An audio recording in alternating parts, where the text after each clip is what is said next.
Welcome to the Hot Seat Interview. I'm your host, Maggy Martinez, and today we are sitting down with a candidate whose story reflects a familiar and powerful American experience. Nico Parra, born into a family that came to this country searching for opportunities and a better life. Nico Parra stands for a generation raised between cultures, balancing traditions at home and the promise of a better future built here in the US. Nico Parra is running to become your state representative for District 109 for Gwinnett County. His journey is not just about personal achievement, but about the responsibility to make sure every voice in his community has a chance to be heard, regardless of language background and economic status. Nico Parra wants to fight for education and civic engagement and representation. His platform centers on creating government that truly reflects the people it serves. So today we are here to understand his vision, his priority, and the path he believes will move District 109 forward. So let's dive in. Presents Starbound Studios starring Maggie Martinez and the Hot Seat Interview. Y ahora con ustedes, Maggie Martinez en Caliente. And now, Maggie Martinez. Well, here he is. Nico Parra, he's running for state representative District 109, and that covers Gwinnett County. Welcome, Nico, to the hot seat. Thank you so much, Maggie. It's my pleasure to be here. Well, we bring the best of the best to the show, and it's important that you tune in, share it, and subscribe to the channel so we make sure that everybody knows Nico Parra. Well, the first question is what motivate you to run for office, and what is out there for the people of Gwinnett County? What you bring to the table? Thank you, Maggie, for that question. So it's quite simple. What motivates me is my community, and more specifically, my parents. I am the son of two working class immigrants from Colombia. They came when they were 20 to this country looking for a better life, looking for the promise that America brings to so many immigrants who flee their country. And for them and so many others, they were facing a lot of struggles initially coming here, not only when it came to language barriers, but also when it comes to affordability barriers as well. And so I've seen firsthand how much struggle my parents have gone through early on. And so that is one issue that I want to ensure that no other family has to face, which is that they are able to live in a country that supports them, to be able to live in a place where they're able to afford a roof over their head, to be able to put food on their kids' tables. That is what I'm fighting for. That is one thing that we need all people to fight for, to ensure that government works for the people that it truly represents. Definitely, and especially Gwinnett County, because we have this diverse community, which is important. Well, you make language equity and immigrant representation central to your platform. And what specific policy will you fight for to make government more accessible and multilingual?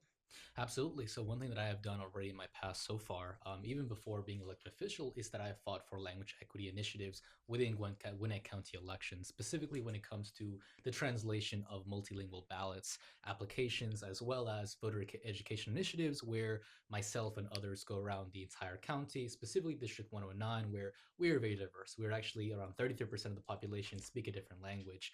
And so what we do is we go to churches, to schools, to different community fairs, and we table at those events. We hand people out applications. We give them information about all the elections throughout the year. And that is one thing that we need to continue to do at the statewide level. One thing that I tell people is that Section 203, which is part of the Federal Voting Rights Act, applies in Gwinnett County, where it mandates that all county information is translated into Spanish. However, Excellent. if you go outside of Gwinnett County, if you go outside of the zip codes, many times you do not see that. That's been an issue in several counties, in parts of Fulton County, in parts of Cobb County, as well as Clayton County, and all areas outside of the area, Metro Atlanta as well. And so that's one thing that I want to continue to do, is to ensure that we have multilingual translations across government departments, to ensure that we have multilingual staff as well that are able to assist residents so that they do feel like they're appreciated, that they feel like they're secure.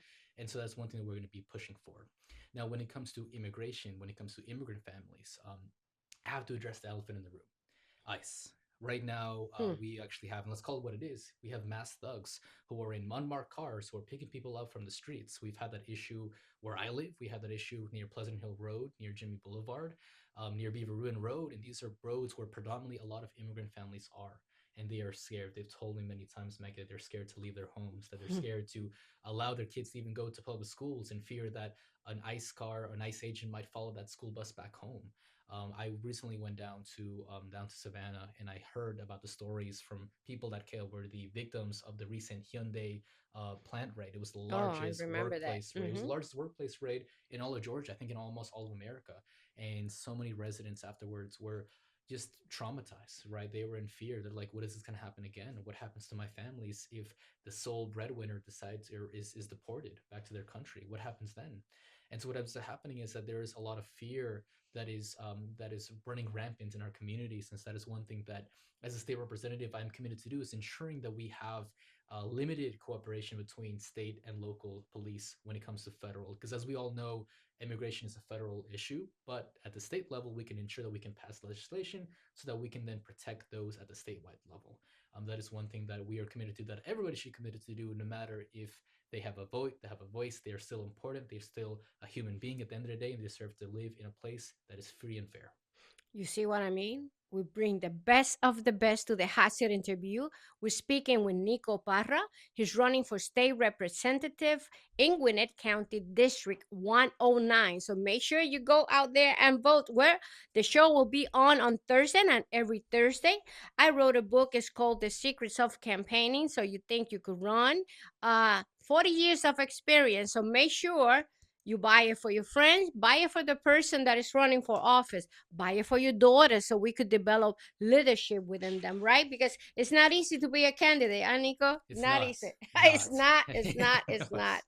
Well, if you feel it in your heart, you can make a donation so this conversation continues and we could bring excellent candidates like Nico Barra to the hot seat interview.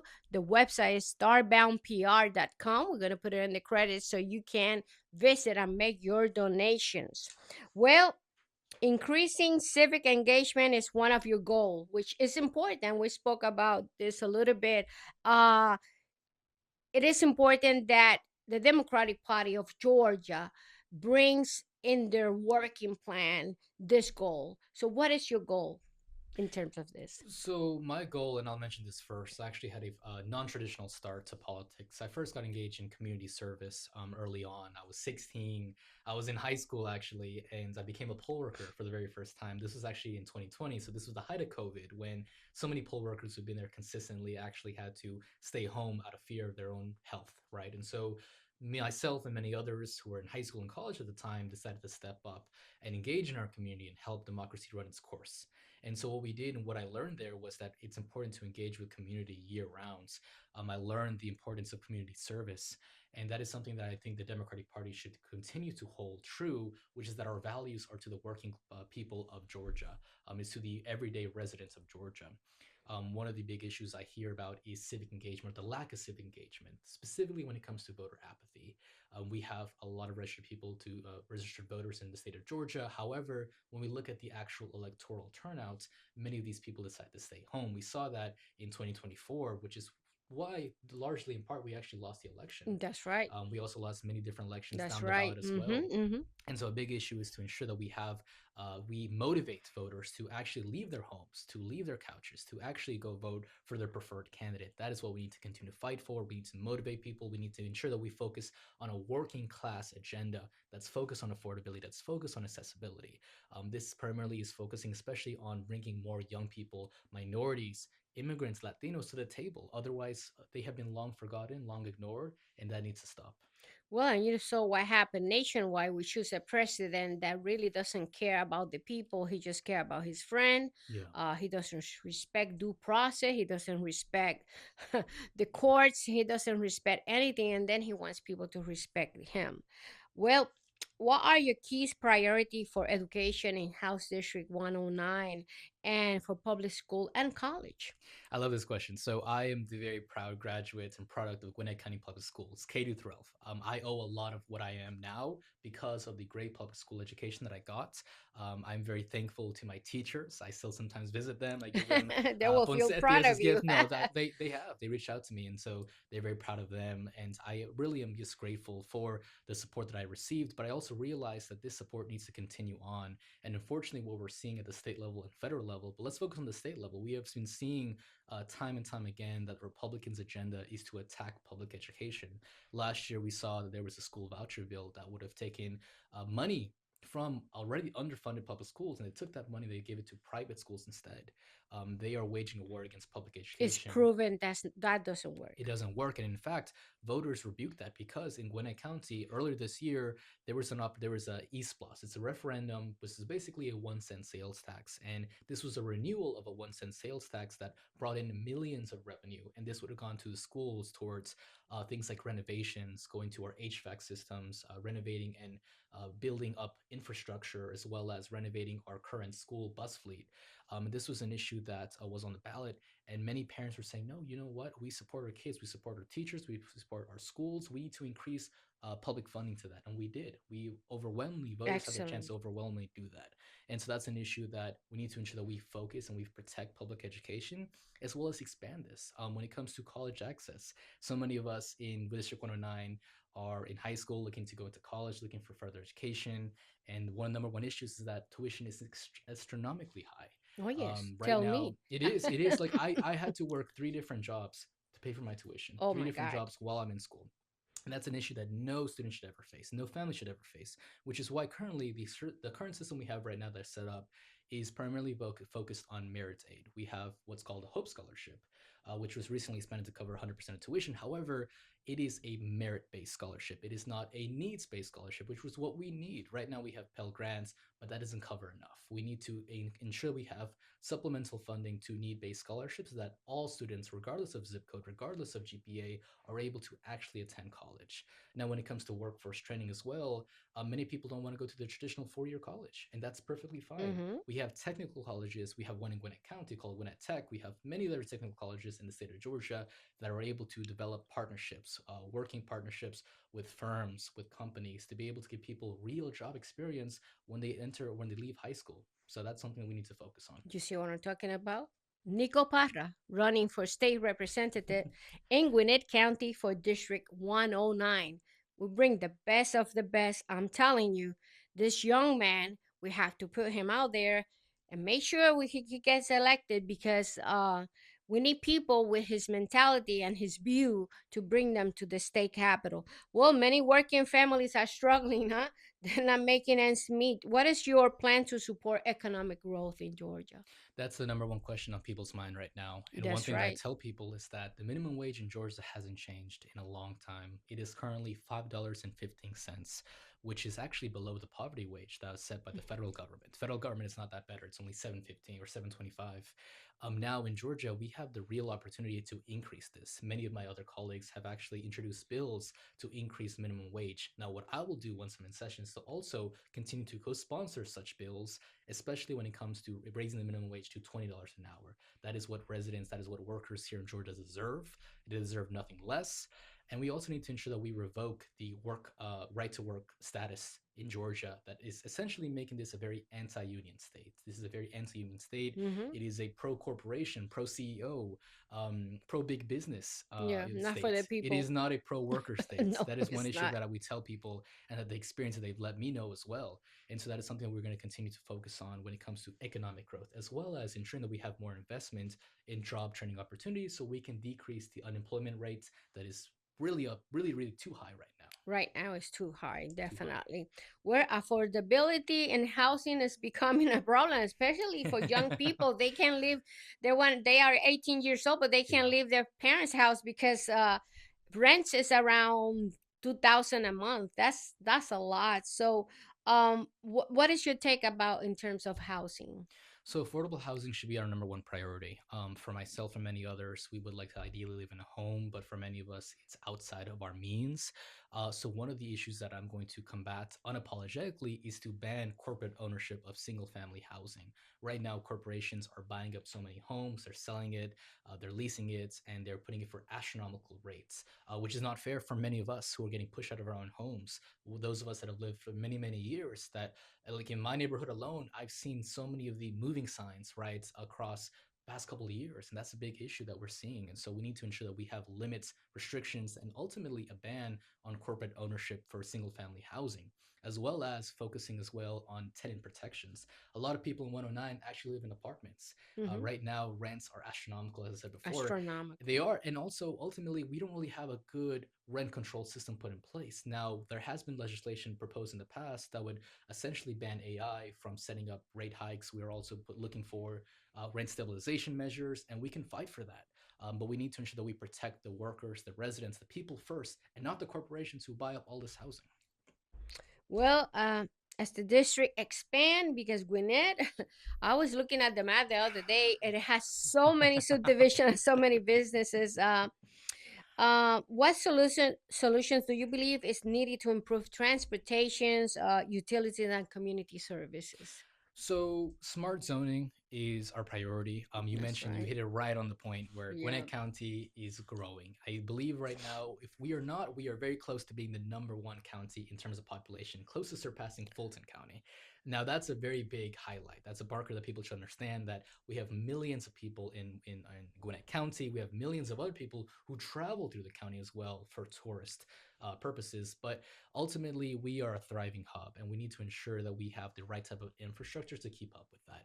Now, when it comes to transportation specifically, one of the big issues that I face personally in my life is that when I went to school, when I went to work in Atlanta, I was stuck in traffic, Oh, hours and hours and hours hours. in day, right? Yeah. And that was just inefficient. That was a waste of my time, my money. People say time is money. It's true. Yep. And so, because of that, I said that there was a huge need to expand MARTA. And now, MARTA has been in the battle in the past. For many of us that are watching us, we know that, but we need to continue to focus on that, because now I believe that there is truly an appetite, especially within residents of 109 in Gwinnett County, to expand MARTA to include parts of Lawrenceville, Snellville, other increased parts. Because right now, as it stands right now, a lot of us living in Gwinnett County, the closest one is Doraville, which is around 20, 30 minutes away. Oftentimes going to take the MARTA, because there are very little intervals of time in between.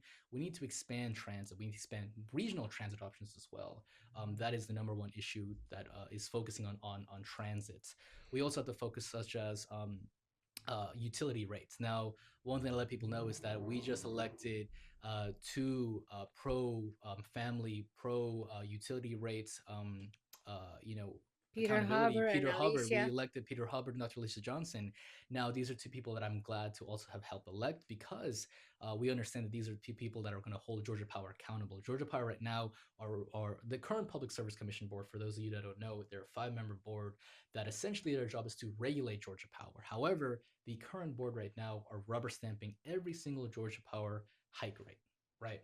Hike rate. They're rubber stamping all of the data centers that are right now taking up all this energy, all the money from the people Tell living me, there. with my studio, I think, the yeah, lights, it's bad, and that should never be the case. So what we need to do, beyond working with our public service commissioners, but also continue to pass legislation that will hold Georgia Power accountable. That's the only monopoly right now in Georgia that it's basically a doesn't have any monopoly. regulation. It's a No monopoly, so regulation. we need Yeah. to regulate them as a monopoly.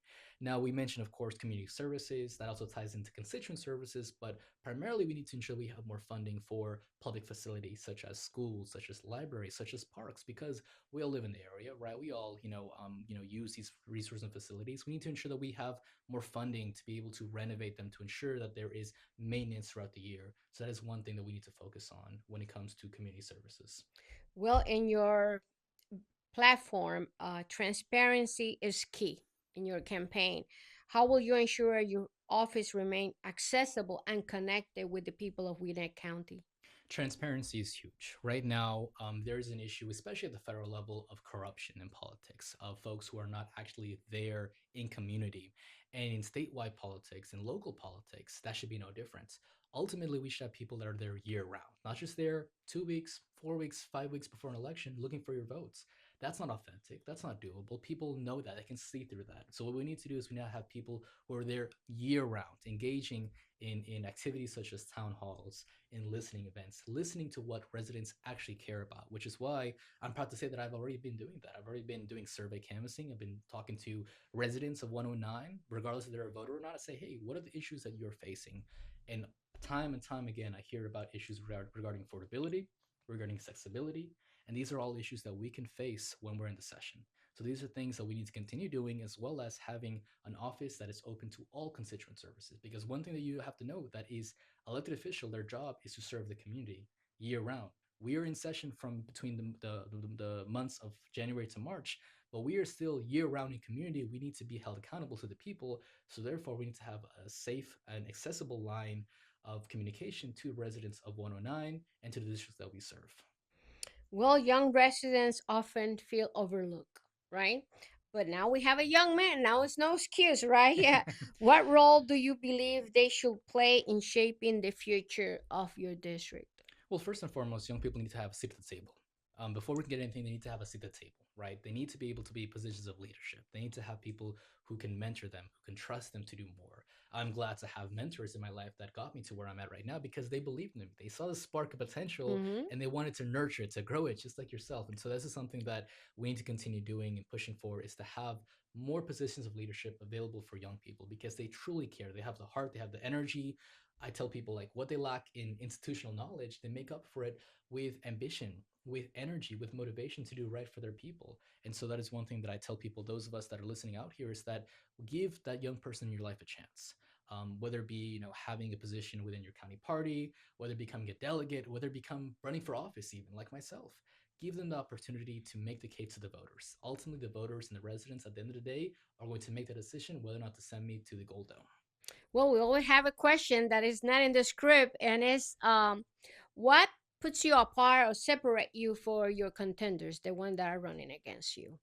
So I would say that I am the only candidate in this race that are actually engaging with community. I know that I have been very intentional in what I do.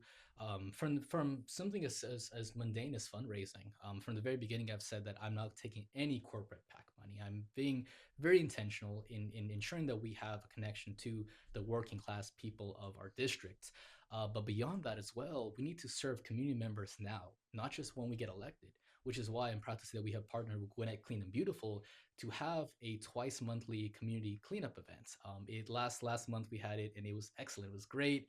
We picked up many bags of trash off a club drive. It's a often neglected road, and it's a road where a lot of people live on. Excellent. And oftentimes, I've heard a lot of good feedback from residents living in the area that said, "Hey, we want people to actually be there, to be involved, to be engaged, to see us who we are." And especially, it's more powerful when it's a neighbor like myself, because I am just an everyday person who lives in the area who is now fortunate to be able to be in the capacity to run for office. So I need to be sure that I'm there in community to listen to the wants and needs of the residents of 109 and to be able to deliver that on day one. Excellent. Well, Nico, look at that camera and tell the people of Gwinnett County why they should vote for you. Vote for me if you care about affordability, accessibility, if you want a better life for yourself, for your family, for those that come after us. Really, this is within our grasp. This is something that can be done within our lifetime. This is something done in the next couple of years, whether it be increasing the minimum wage, whether it be investing in public schools, whether it be ensuring that we have more equity in transportation and resources. This is something that we can fight for. But it takes all of us. I mentioned before we have community service events that's happening every month. We also have other volunteer opportunities. And this campaign, as I said before, we are very intentional in what we do. We have decided to not take any corporate money. We are not beholden to any corporate moneyed interest. We want to work for the people. And so I highly implore you, for those of us that are listening out there, that if you're willing to help such a campaign, volunteer with us. We run on volunteers. That is our number one. That is how I'm able to be here. That's how I'm able to do all the work that I do, is through volunteer work. So if you're willing to help, please visit us at votenicoparra.com. Yeah, excellent. Well, thank you, Nico Parra, Thank for you. coming to the hot seat Thank interview. you. Thank you so much, Maggie. It's my It great got a pleasure. little bit hot, right? A bit hot. Oof, oof. Gotta unbutton. I'm wearing a three-piece right now, so I should probably. Right. But yes. Well, today you heard him talking, an excellent, excellent candidate. to bring to Gwinnett County and to represent you and your people. Certainly, he brings language equity, empowering young and immigrants' voices highlighted by this conversation that matters. This is Maggie Martinez, the Hot Seat Interview. Until next time.